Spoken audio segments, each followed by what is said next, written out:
বাস্তবতা এটাই, বিপদ যত বাড়ে আল্লাহর উপর ভরসা তত বাড়ে।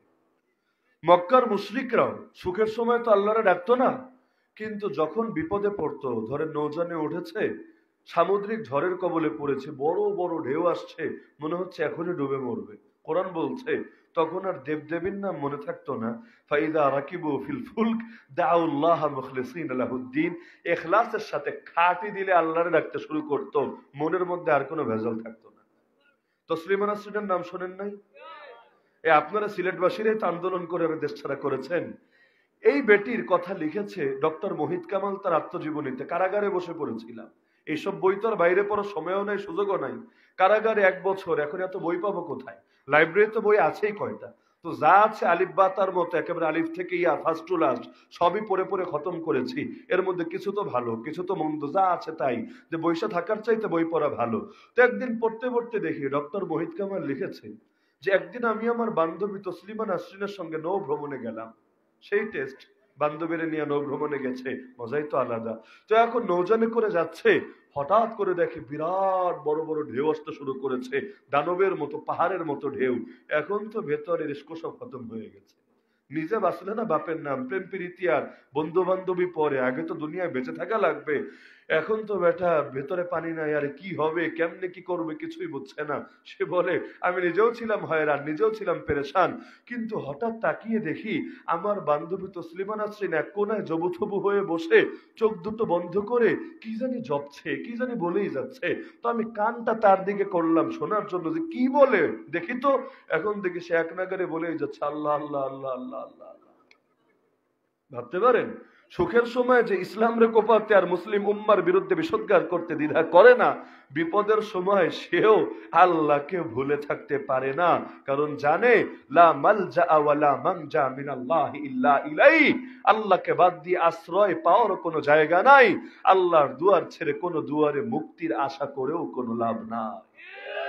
সেই কারণে সেই ফিলিস্তিন ওয়ালাদের ইমান দেখেন, আমাদের ইমান দেখেন, আফগান ওয়ালাদের ইমান দেখেন, আমাদের ইমান দেখেন।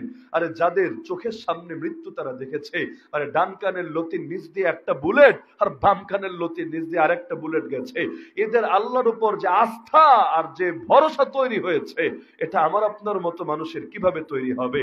এই কারণে জুলুম করে পৃথিবীর ইতিহাসে কোন মুসলমান করা দমাতে পারে নাই। উল্টো জুলুম যত বেড়েছে ইমান তত খাঁটি হয়েছে। এজন্য মক্কার যুগের মুসলমান দেখেন, মদিনার যুগের মুসলমান দেখেন। মদিনার যুগে আপনি শত শত মুনাফিকের নাম আমাকে দেখাতে পারবেন। উহুদ যুদ্ধে নবী 1000 জনকে নিয়ে বের হয়েছিলেন, এর মধ্যে 300টাই ছিল মুনাফিক, যেগুলোর মাঝপথ থেকে পল্টি মেরে আবার ফিরে এসেছে। কিন্তু মক্কার 13টা বছরের ইতিহাস থেকে একটা মাত্র মুনাফিকের নাম পারলে এনে আমাকে দেখেন, পারবেন না।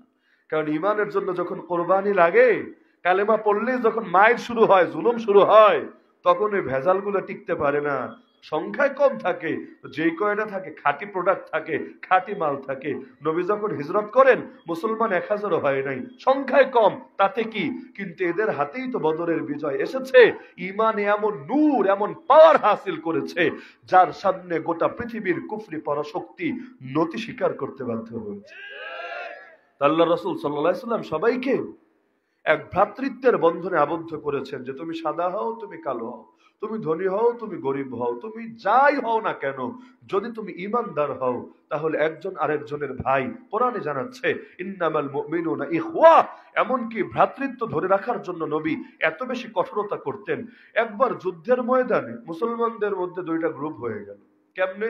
সাধারণ একটা বিষয়কে কেন্দ্র করে এক মুহাজির সাহাবী আর এক আনসারী সাহাবীর মধ্যে ঝগড়া লেগে গেল। যেহেতু সাহাবীরাও মানুষ, ঝগড়া বা মনোমালিন্য তো হতেই পারে।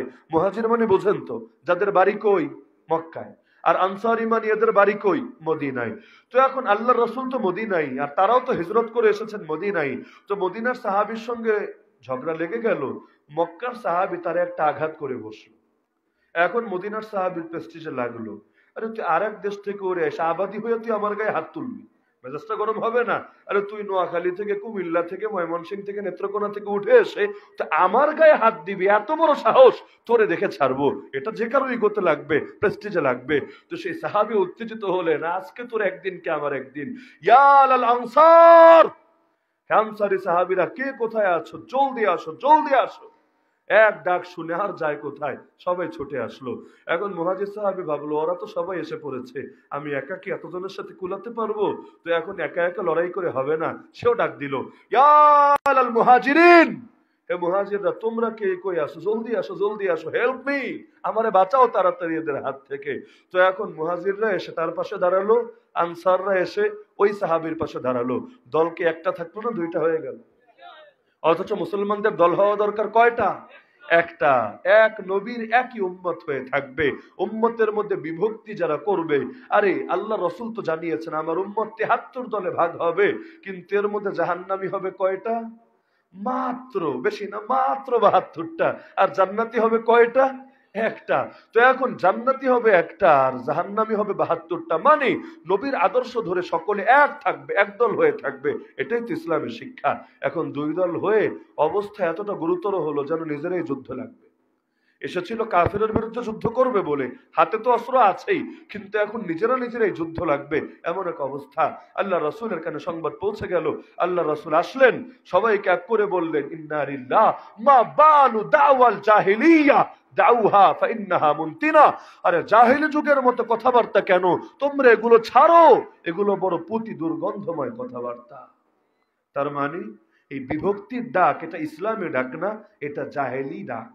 আর ঐক্যের ডাক এটা হলো ইসলামী ডাক, ইমানি ডাক। ঐক্য